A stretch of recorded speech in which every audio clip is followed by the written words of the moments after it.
Hey everyone, happy Tuesday. It's Emily here from 1212 Bodyworks with your Tuesday Toesday tip. Today's Tuesday Toesday tip is all about heel spur helpers. So, thank you so much for everyone who tuned in last week and learned about plantar fasciitis. This is kind of taking plantar fasciitis to the next level. So, if you are on here, say hello, leave a comment, let me know you're here. Oh, Katie Pond is watching. Hi, Katie. Thanks for watching. So, as you may recall from last time, or if you're new to these Tuesday Toesday tips, this is my little helper, Tootsie. She is a magnificent foot model. And so today we're going to talk a little bit about what to do about heel spurs. First of all, what is a heel spur? So, as you know, your heel is on this part of your body, the foot, the back of the foot. Oh, hi, Mom. Mom's watching too. Thanks for being here, Mom. And this is from Mom and Dad, by the way. Tootsie came from Mom and Dad. So anyway, so Tootsie has all sorts of amazing features here. We have the bottom of the foot. We talked about last week how the plantar fascia is this connective tissue piece that kind of holds everything together and it absorbs forces through the foot. And then it also is a nice covering and kind of keeps everything together for all the structures that are underneath the foot. So as you can see, this is a bunch of tendons and muscles that connect right into this heel. Hi, Debbie. Thanks for watching. So we've got that set of muscles. We've got this one over here. We've got this one over here. I mean, it just, the list goes on. And then as you can see, these are, the yellow thing is a nerve. The red stuff is blood vessels. And then we have the inside of the foot, so it's everything kind of ends down here on the foot. So as you can see, I'm taking these pieces off and they're all connecting to this bone here at the heel. We call this the calcaneus. And when things are yanking on that calcaneus for a long enough time, whether it's from excess weight, if you're carrying too much weight, even sometimes just putting your weight down on the wrong part of your heel. If you're always putting your weight down on the outside of the heel or the inside of the heel instead of the center of the heel, that can affect how those forces are being transmitted through those foot muscles. If that happens, though, things will start to pull really hard on this bone, and over time, a spur develops. A spur is a excess calcium deposit that sort of settles in there, and then just, when you're putting weight on that, it doesn't feel good.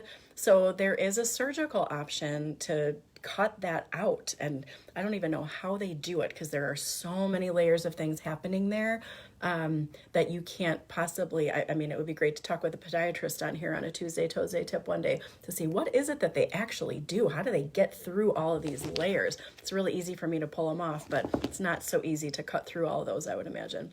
Hi, Shelly. Thanks for watching. So when people have heel spurs, they have trouble standing. It's uncomfortable to stand. It's uncomfortable to walk. It's uncomfortable to go up and down stairs. Again, just like plantar fasciitis, a lot of times when you first set your feet on the ground in the morning and step, that's when these problems are really noticeable.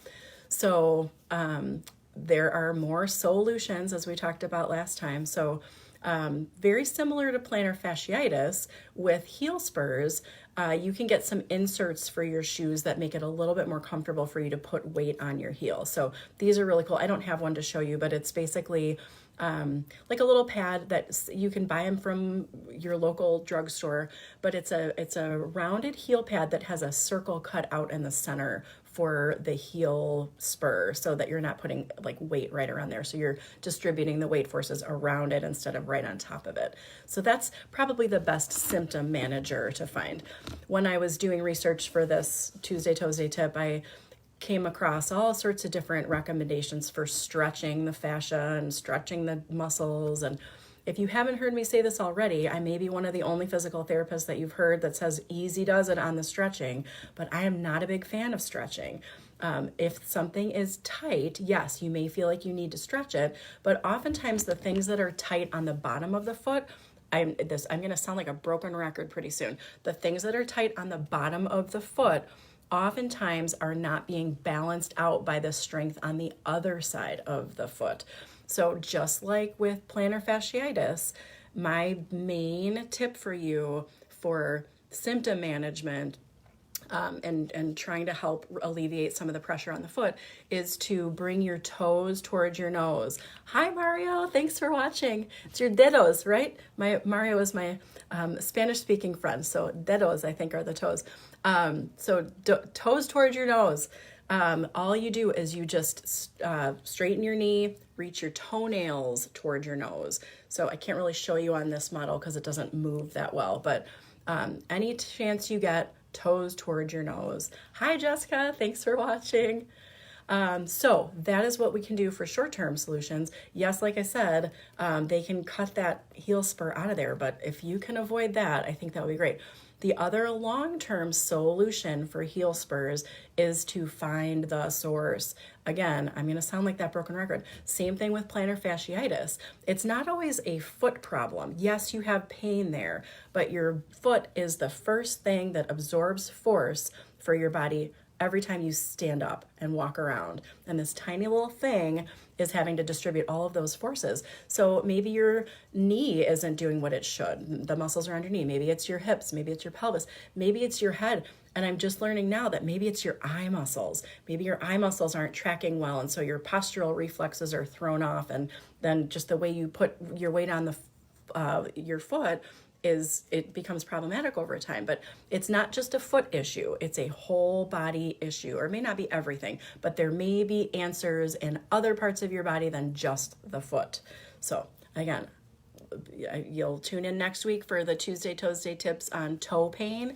You'll hear me say some of these same things, but there are some new things that we're going to talk about next week too. So long-term solution, find the source. In the meantime, pull your toes towards your nose. So thank you again for watching today. If you are interested in being a part of my drawing for next week, I'm going to be giving away a prize. I'm giving away a really cool book about what to do about foot pain. So if you like my 1212 Bodyworks Facebook page, you'll get an entry into the drawing. Thank you very much for watching. If you leave me a comment here in the notes on the live show here, I will enter you for one drawing entry for any comment that you have. If you happen to know of anyone who has heel spur issues and you want to share this video with them, that's 3 entries.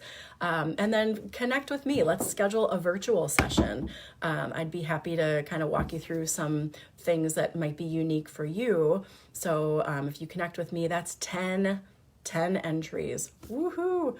So anyway, stay tuned for next week at 2 o'clock for the next Tuesday Toesday tip. It's toe pain relievers. So we're talking about more solutions for toe pain relievers. So we're talking hammer toes, bunions, neuromas, oh my, all the fun stuff. And then we'll do that drawing. You don't have to be present for the drawing, but I'm going to announce the names. So anyway, if you have any questions, let me know. Any comments, leave them for me below. Again, thank you so much for watching. I hope you're all staying healthy and happy and that you're giving your feet some well-deserved love. Take care, everybody.